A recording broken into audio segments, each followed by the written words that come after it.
that a minority leader play it smart and safe. I have heard him asking them to do some of the things that they did. But when they were about to start, he left the room. It was later that he came back to the room.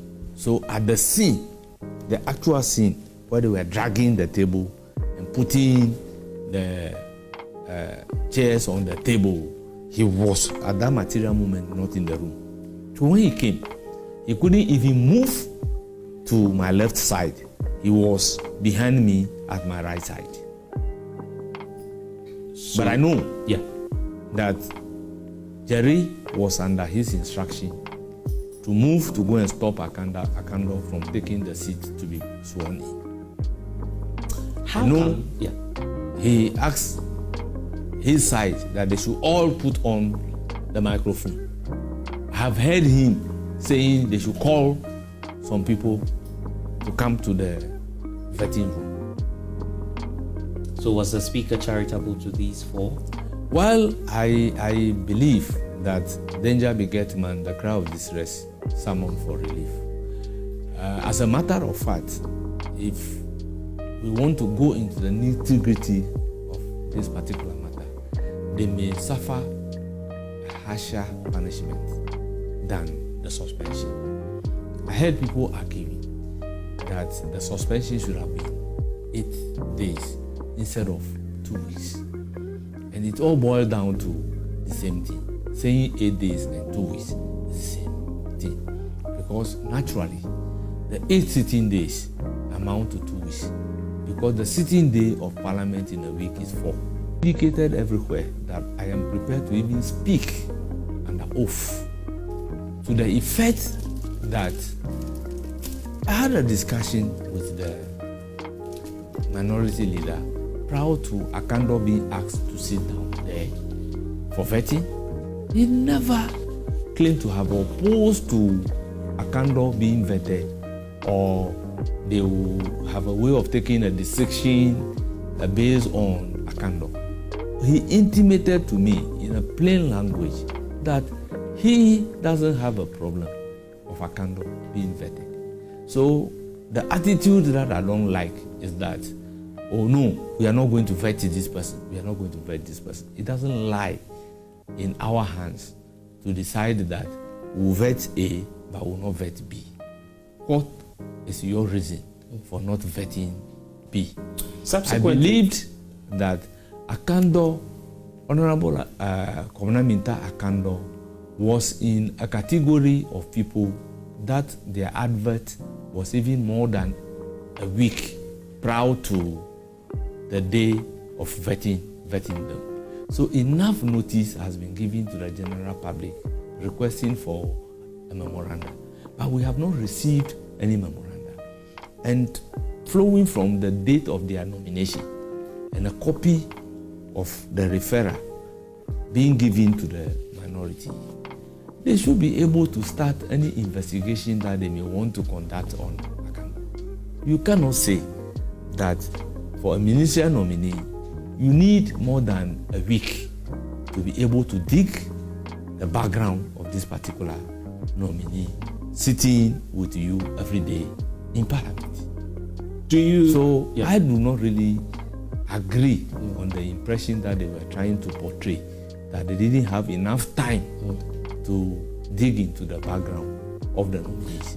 At the end of the day, let me tell you that for every nominee, we normally even go to the extent of picking security checks on them.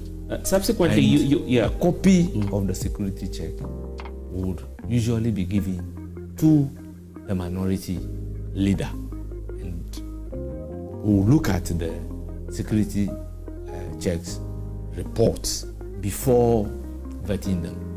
There was one occasion when I even read the conclusion of the security check after vetting Honorable Ajay. So they have more than enough time to be able to do whatever they will want to do based on. In fact, They even have occasion of even consulting experts regarding the field that the person is going to hold. So, in fact, on Thursday, Friday, the people who were vetted on Thursday, Friday were publishing papers together with people that we have vetted on Monday. Van Bagwin had unlimited hours. In my case, so far, it's only 3 nominees that I've really scrutinized. My respected friend Ablakwa, Sam George, and Omani Boama. Okay? Yes. All the others, some of them, I sit in my office, I watch. Was there a special reason why you spent I want to tell you that I don't abuse my powers. Okay. I don't abuse the dispensation I have as a leader. Okay? Some of them, I sit there. Look at Trade Minister, the lawyer. She came. I looked at the policy questions. We know her demeanor. We've been with her in Parliament. When you got to my turn, I said no question. The widow, Greater Accra, Oklu. When it got to her, all manner of, lawyers, advocates, interventions. We looked at the situation. We said, well, she's a member of Parliament. This woman is not controversial. She doesn't hurt people. We looked at their profile. You see, and bear in mind that before I vet, I read, I check people's background. I have to look at your persona, your CV. Look at your track record in Parliament.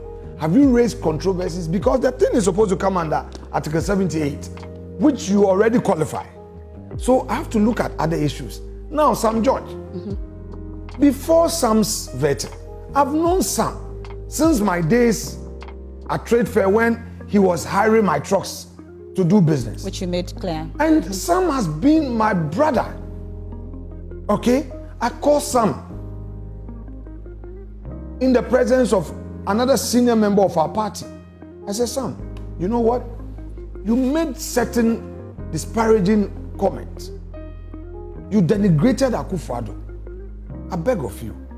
I expect you that when you come, those ones that you went in excess of the regular behavior expected of an MP, at least accept that you could have done better. Chief Justice. Chief Justice. You said A, B, C, D. I think you could have been measured. Can we deal with it? If you do, we should be fine. His response was that could be suicidal. I said, Sam, it doesn't take anything away. We all make mistakes.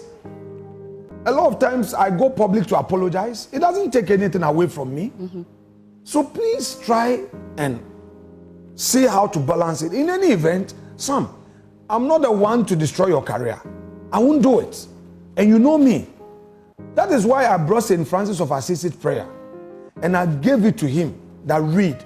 I wanted us to start on a very calm tone. And then let him know that I really would act in good faith. But watch again Sam's posture.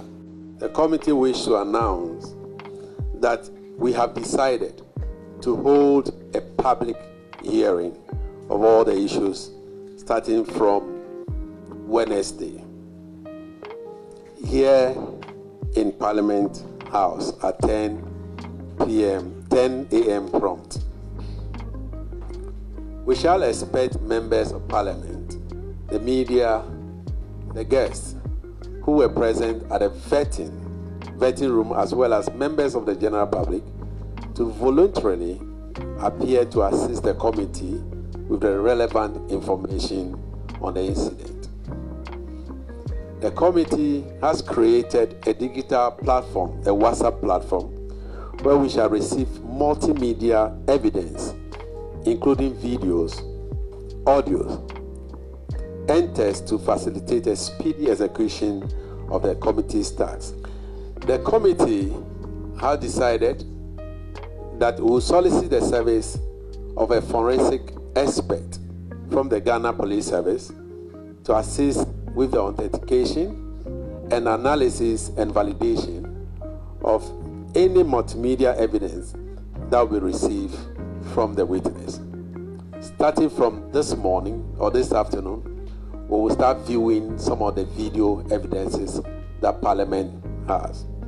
The committee would like to place on record that it is not part of its job to target or witch hunt anyone. And I want to repeat it.